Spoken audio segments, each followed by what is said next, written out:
Hi everyone, how are you? This is Dr. Chavikar. Welcome to my channel Krishna Institute of Law. आज मैं आपको lecture दूंगी culpable homicide. इसका section है 299। ये बहुत ही इम्पॉर्टेंट टॉपिक है और जुडिशरी से रिलेटेड जो भी एग्ज़ाम होता है ये आपसे जो है इससे रिलेटेड जो है चीज़ें पूछी जाती हैं। तो कल्पेबल होमिसाइड बहुत ही इम्पॉर्टेंट टॉपिक है। अब मैं आपको बताऊंगी कल्पेबल होमिसाइड किसे कहते हैं। देखिए, ज़्यादातर बच्चों में ये कन्फ्यूज़न होता है कि कल्पेबल होमिसाइड और मर्डर एक जैसी चीज़ है, या बहुत से बच्चे कहते हैं अलग तो है। अलग इसलिए है क्योंकि मर्डर में क्या होता है कि इंटेंशन होती है किसी को मारने के लिए, और कल्पेबल होमिसाइड में इंटेंशन नहीं होती। ये दोनों में जो है डिफरेंस हो जाता है, लेकिन ऐसा बिल्कुल भी नहीं है। अब मैं बताऊंगी कि एक्चुअली आप कल्पेबल होमिसाइड किसे बोलते हैं। देखिए, कल्पेबल होमिसाइड दो वर्ड से मिलकर बना है। एक वर्ड है कल्पेबल और दूसरा वर्ड है आपका होमिसाइड। तो कल्पेबल का मतलब होता है क्रिमिनल। कल्पेबल का क्या मतलब हुआ? क्रिमिनल। और होमिसाइड का मतलब होता है जब एक ह्यूमन बीइंग दूसरे ह्यूमन बीइंग को मारता है तो उसको बोलते हैं होमिसाइड। तो दोनों मीनिंग क्लियर हो गए। Culpable means criminal and homicide means जब एक ह्यूमन बीइंग दूसरे ह्यूमन बीइंग को मारता है। अगर एक ह्यूमन बीइंग किसी जानवर को मारता है या कोई जानवर किसी ह्यूमन बीइंग को मार देता है तो वो होमिसाइड की उसमें कैटेगरी में नहीं आता है। जब एक ह्यूमन बीइंग दूसरे को मारता है then only it is called homicide. अब जो इसका सेक्शन है 299 वो कहता है इसकी डेफिनेशन के लिए कि अगर कोई व्यक्ति, देखिए आप मेरी डेफिनेशन बिल्कुल ध्यान से सुनिए, अगर कोई व्यक्ति कोई काम करता है इस इंटेंशन से, ठीक है, यहाँ पे मैंने वर्ड जोड़ा है इस इंटेंशन से, अगर कोई व्यक्ति कोई काम करता है इस इंटेंशन से कि उसे दूसरे व्यक्ति की जो है डेथ कॉज करनी है या फिर ऐसी बॉडीली इंजरी देनी है जिसकी वजह से उसकी डेथ हो जाएगी, तो इसको बोलते हैं कल्पेबल होमिसाइड। ठीक है, मैं दोबारा आपको रिपीट कर रही हूँ। अगर कोई व्यक्ति कोई काम करता है और उस काम को इस इंटेंशन से करता है कि इसकी वजह से दूसरे व्यक्ति की डेथ कॉज हो या दूसरे को बॉडी इंजरी पहुंचाता है जिससे कि उसकी डेथ हो, या फिर उसे नॉलेज होती है कि उसके काम से जो है किसी की डेथ हो सकती है, तो इसे बोलते हैं हम कल्पेबल होमिसाइड। अब मैं इसके एग्जाम्पल लेती हूँ। देखिए, ए ने बी को कहा कि आप जो है उस बुश के पीछे जो है फायरिंग करिए। अब बी कहता है नॉर्मली सिंपल बुश दिखाई दे रही है, अब वो कहता है ठीक है मैं फायरिंग कर लेता हूँ, जबकि ए को पता है कि बुश के पीछे जेड खड़ा हुआ है और बी को ये चीज़ नहीं पता होती। वो तो सोचता है कि सिंपली ये मुझे कह रहा है कि बुश पे ऐसे फायरिंग कर दो, अब वो फायरिंग कर देता है। उस फायरिंग की वजह से जेड की डेथ हो जाती है। तो इस केस में दो पार्टी हैं, ए और बी, और जेड की डेथ हुई। तो यहाँ पे जो बी है he will not be guilty of offence, उसको उत्तरदायी नहीं ठहराएंगे क्योंकि डेथ कॉज किसने करी है? ए ने करी है, और इंटेंशन किसकी थी मारने की? ए की। तो यहाँ पे A will be liable under section 299। It means वो कल्पेबल होमिसाइड का दोषी है। क्लियर हो गया? एक और इसमें बड़ा अच्छा केस आता है। फॉर एग्जाम्पल, एक आदमी ने एक सड़क पे गड्ढा खोदा और उस गड्ढे को उसने पत्तों से ढक दिया, और नॉर्मली किसी को पता नहीं चलता था दूर से देख के कि यहाँ पे कोई गड्ढा भी है। अब ए ने वो गड्ढा क्यों खोदा? क्योंकि उसे पता था जेड उस रास्ते से गुजरेगा, जब वो गुजरेगा तो वो गड्ढे में गिर जाएगा और उसकी डेथ हो जाएगी, तो उसने इस इंटेंशन से वो गड्ढा खोदा था। अब जेड उधर से निकलता है, जब जेड उधर से निकलता है तो ऑब्वियसली पत्ते ढके भी होते तो उसे पता नहीं चलता, वो गड्ढे में गिर के मर जाता है। तो यहाँ पे ए की इंटेंशन थी उसे मारने की, और उसने काम क्या किया? गड्ढे को खोदा और फिर उसे पत्तों से ढक दिया। तो यहाँ पे उसने जो काम किया वो इस इंटेंशन से किया जिससे जेड की डेथ हो जाए, तो यहाँ पे माना जाएगा कि वो कल्पेबल होमिसाइड का दोषी था। एक और एग्जाम्पल बहुत अच्छा सा मैं आपको बताती हूँ। एक बार एक आदमी जो है फॉल को, जिसे मुर्गा कहते हैं, उसे पकड़ के मारना चाहता था और फिर उसे चुराना चाहता था। अब वो जो फाउल था वो बुश के पीछे छुपा हुआ था, ए को पता था। लेकिन फाउल के साथ साथ मिस्टर जेड भी वहां पे खड़ा हुआ था, जबकि ए को ये चीज नहीं पता थी, क्योंकि वो तो मुर्गे को मारना चाह रहा था। अब वो गोली चलाता है और मुर्गे को मारने के लिए, लेकिन वो गोली मुर्गे को ना लगकर मिस्टर जेड को लग जाती है। तो अब बताइए, और जेड मर जाता है। तो अब बताइए, ए क्या इसमें कल्पेबल होमिसाइड का दोषी होगा या नहीं होगा, ये आपको सोच के बताना है। 2 एग्जाम्पल मैं ऑलरेडी दे चुकी हूँ, तो इस एग्जाम्पल में क्या होगा। तो आप लोगों ने बिल्कुल ठीक सोचा है। देखिए यहाँ पे ए की इंटेंशन देखी जाएगी। ए की इंटेंशन क्या है, मुर्गे को मारना। उसकी बिल्कुल इंटेंशन नहीं थी कि उसकी गोली से जेड मर जाए। तो जब उसकी इंटेंशन नहीं थी तो इसका मतलब वो कल्पेबल होमिसाइड में नहीं आएगा, क्योंकि वहां पे मिस्टर जेड बिना इंटेंशन जो ए की थी उसके बिना मरा है। तो क्लियर हो गया कि कब आपकी इंटेंशन होती है और कब आपकी इंटेंशन नहीं होती। अब जो सेक्शन 299 है उसमें 3 एक्सप्लेनेशन दी गई हैं। ये जो एक्सप्लेनेशन होती है ये बहुत ही इंपॉर्टेंट होती है, तो आपको इन एक्सप्लेनेशन का भी पता होना चाहिए। एक्सप्लेनेशन 1, एक्सप्लेनेशन 2 और एक्सप्लेनेशन 3। एक्सप्लेनेशन 1 क्या कहती है कि अगर हम कोई ऐसा काम करते हैं कि दूसरे को बॉडीली इंजरी हो जाए, ठीक है, उसकी बॉडी पे इंजरी पहुंचे, लेकिन वो आदमी कैसा है, या तो वो डिसऑर्डर है, या उसको कोई डिजीज है, बीमारी है, या वो बहुत ही कमजोर इन्फॉर्म है। अगर हम ऐसे आदमी को बॉडी इंजरी पहुंचाते हैं और जिसकी वजह से उसे डेथ हो जाती है, तो माना जाएगा ये भी कल्पेबल होमिसाइड है। इसका मैं आपको एग्जाम्पल देती हूँ। फॉर एग्जाम्पल, एक व्यक्ति है ए। अब वो जो है बहुत ही बूढ़ा है, बहुत ही मरियल सा बुढ़ा है वो। तो कोई अगर उसको बहुत तेज से मुक्का जो है अगर उसके पेट में मारता है, तो वो ऑब्वियसली जो बात है कि वो गिर के मर जाएगा, क्योंकि पेट में जो है बहुत ही ज़्यादा डेलिकेट वो होते हैं, आपके जो लिम्ब है बहुत ही डेलिकेट होता है। तो वो मुक्का इतनी तेजी से मारता है कि उसके जो ऑर्गन होते हैं वो फट जाते हैं, जिसकी वजह से वो मर जाता है। तो यहाँ पे वो व्यक्ति कैसा था, बड़ा ही इन्फर्म था, या किसी को डिजीज हो, जैसे कि अगर फॉर एग्जाम्पल किसी के पेट का ऑपरेशन हुआ है। अब जब पेट का ऑपरेशन हुआ है तो नॉर्मल केस में तो आपका पेट फिर भी स्ट्रांग होता है, लेकिन ऑपरेशन के बाद वो बहुत डेलिकेट हो जाता है, और आप उस वक्त उसको जो है मुक्का मार देते हैं, तो उसके सारे टाँके फट जाते हैं और उसके अंदर के इंटरनल ऑर्गन भी डैमेज हो जाते हैं, जिसकी वजह से उसकी डेथ हो जाती है। तो ये कल्पेबल होमिसाइड में आएगा। लेकिन अगर आपने नॉर्मली किसी को मुक्का मार दिया, क्योंकि गुस्सा आते हो तो आप देखते हैं बच्चे बहुत ही मुक्कम और किसी को धक्कम धुक्की देने लगते हैं, तो अगर कोई नॉर्मल हेल्थ का व्यक्ति को आप मुक्का मारोगे पेट पे तो नॉर्मली वो मरेगा नहीं, ठीक है।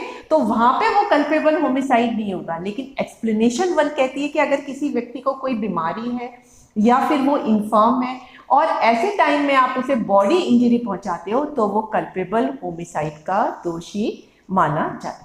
एक्सप्लेनेशन 1 क्लियर हो गई। अब एक्सप्लेनेशन 2 कहते हैं कि अगर आप कोई ऐसा काम करते हो, ऐसी बॉडी इंजरी किसी को पहुंचाते हो जिससे उस व्यक्ति की डेथ हो जाती है, लेकिन जिस व्यक्ति की डेथ होती है अगर उसे प्रॉपर ट्रीटमेंट मिल जाता और इमीडिएट ट्रीटमेंट मिल जाता, तो शायद उसकी डेथ को टाला जा सकता था। तो ऐसे केस में भी जो है हम इसे कल्पेबल होमिसाइड ही मानते हैं। भले ही हमने उसको डेथ कॉज करी बॉडी इंजरी से और उसे ट्रीटमेंट मिल जाता तो वो बच जाता, लेकिन फिर भी हम क्या मानेंगे इसमें कि इसमें जो है आपने कल्पेबल होमिसाइड ही किया है। फॉर एग्जाम्पल, एक व्यक्ति जो है बहुत तेजी से स्टिक जो है किसी के सिर पे मारता है। नॉर्मली स्टिक मारने से जो है हो सकता है डेथ नहीं होती, लेकिन स्टिक उसके सिर पे ऐसे लगती है कि उसके सिर से खूब खून बहने लगता है और वो मार के बंदा जो है भाग जाता है। अब वो 1 घंटे तक ऐसे ही पड़ा रहता है, उसकी बॉडी से पूरा पूरा ब्लीड होता रहता है। तो फिर 1 घंटे बाद पुलिस की एम्बुलेंस आती है और उसे हॉस्पिटल ले जाती है, लेकिन तब तक वो मर चुका होता है। तो पुलिस कहती है कि वो डॉक्टर कहते हैं कि अगर आप इसे 1 घंटा पहले ले आते तो शायद ये बच जाता, क्योंकि हम इसकी ब्लीडिंग रोक देते, लेकिन अब इसकी ब्लीडिंग इतनी हो चुकी है तो अब इसे बचाया नहीं जा सकता है। तो इट मीन्स इस केस में अगर उसे प्रॉपर ट्रीटमेंट मिल जाता तो बच जाता, लेकिन फिर भी माना गया कि जो एक्यूज्ड है वो कल्पेबल होमिसाइड का एक्यूज्ड है। तो एक्सप्लेनेशन 2 भी समझ में आ गई। अब एक्सप्लेनेशन 3 कहते हैं कि अगर किसी मदर के वॉर्म में कोई बच्चा है और आप उसे मारते हो तो क्या ये कल्पेबल होमिसाइड कहलाएगा? तब ये कल्पेबल होमिसाइड नहीं कहलाता है, ये मिसकैरेज कहलाता है। लेकिन अगर बच्चे का कोई भी पार्ट बाहर आ जाता है तो फिर ये जो है कल्पेबल होमिसाइड ही कहलाता है। तो एक्सप्लेनेशन 3 कहती है कि अगर बच्चे का कोई पार्ट मदर की वॉर्म से बाहर आ जाता है तो वो तो फिर कल्पेबल होमिसाइड है, अगर बच्चे का कोई पार्ट नहीं आता तो फिर वो कल्पेबल होमिसाइड नहीं है। तो आपको तीनों एक्सप्लेनेशन मुझे लगता है क्लियर हो गई होगी। पहली एक्सप्लेनेशन में क्या था कि आपने बॉडी इंजरी दी किसी डिजीज या इन्फॉर्म व्यक्ति को, तो भी वो कल्पेबल होमिसाइड है। सेकंड क्या था, आपकी बॉडी इंजरी से बंदे की डेथ हो गई, लेकिन अगर से प्रॉपर ट्रीटमेंट मिल जाता तो शायद डेथ नहीं होती, लेकिन तब भी वो कल्पेबल होमिसाइड का ही दोषी होगा। थर्ड होता है अगर मदर की वॉर्म से बच्चे का कोई पार्ट बाहर आ रहा है तब तो वो जो है फिर कल्पेबल होमिसाइड का दोषी है, अदरवाइज नहीं।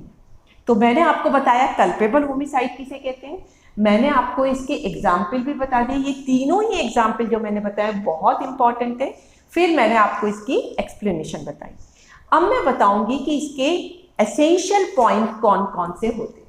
देखिए इसके एसेंशियल पॉइंट में जो इसके इंग्रेडिएंट है, सबसे पहले causing death of human being, कि आपने किसी व्यक्ति की, यहाँ पे क्या लिखा है ह्यूमन बीइंग, क्योंकि हमें पता है होमिसाइड में एक व्यक्ति दूसरे व्यक्ति को मारता है।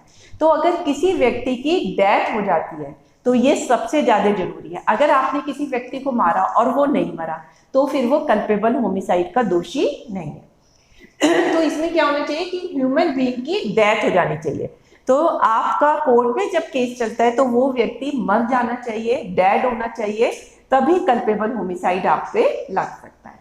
अब इसका दूसरा क्या है, जो डेथ है वो कॉज आपकी किसी एक्ट से होनी चाहिए, आपके किसी के काम करने से होनी चाहिए। अब उस एक्ट में क्या होनी चाहिए, इंटेंशन होनी चाहिए। देखिए यहाँ पे 2 वर्ड हमने यूज किए, ये 3 पॉइंट बताए हैं, 2 में इंटेंशन यूज किया है, एक में नॉलेज वर्ड यूज किया है। तो ये वर्ड बहुत बहुत इंपॉर्टेंट है, आपको इनका प्रॉपर पता होना चाहिए। तो अब हम जो एक्ट कर रहे हैं जिसकी वजह से डेथ हुई है उसमें ये इंटेंशन थी कि उस बंदे की डेथ हो जाए, कि हम वो काम इसलिए कर रहे थे ताकि उस बंदे की डेथ हो जाए। अब जैसे मैंने आपको पहले गड्ढे का एग्जाम्पल दिया था कि गड्ढा खोदा और उस पर पत्ते बिछा दिए। अब उसकी इंटेंशन क्या थी कि जेड आएगा वहां पे, गिरेगा और मर जाएगा। तो वहां पे उसकी इंटेंशन क्या थी कि उस व्यक्ति की डेथ हो जाए। फर्स्ट पॉइंट तो ये हो गया। सेकंड हो गया intention of causing body injury. हमारी ये होनी चाहिए कि हम ऐसी बॉडी इंजरी पहुंचाएं जिसकी वजह से उसकी डेथ हो जाए। फॉर एग्जाम्पल अगर हम कोई भाला लेके किसी के पेट में मार देते हैं और वो आर पार चला जाता है तो हमने उसे बॉडी इंजरी किस तरह की दी कि उसकी वजह से उसकी डेथ हो गई। तो यहाँ पे इंटेंशन क्या थी, या तो किसी की डेथ हो जाए या हम ऐसी बॉडी इंजरी दें कि जिसकी वजह से उसकी डेथ हो जाए। तो यहाँ पे इंटेंशन हुआ। अब फिर आता है नॉलेज, कि नॉलेज होनी चाहिए। यहाँ पे इंटेंशन वर्ड यूज नहीं किया, कि यहाँ पे इंटेंशन जरूरी नहीं है, लेकिन रॉन्ग डूअर को ये नॉलेज थी कि उसके एक्ट से डेथ हो सकती है। तो अब मैं आपको दोनों वर्ड का मीनिंग क्लियर कर देती हूँ कि इंटेंशन किसे कहते हैं और नॉलेज किसे कहते हैं। देखिए इंटेंशन का क्या मतलब होता है, जब आप कोई भी काम करते हो तो उस काम के पीछे आपकी कोई डिजायर होती है, कोई डिजाइन होता है।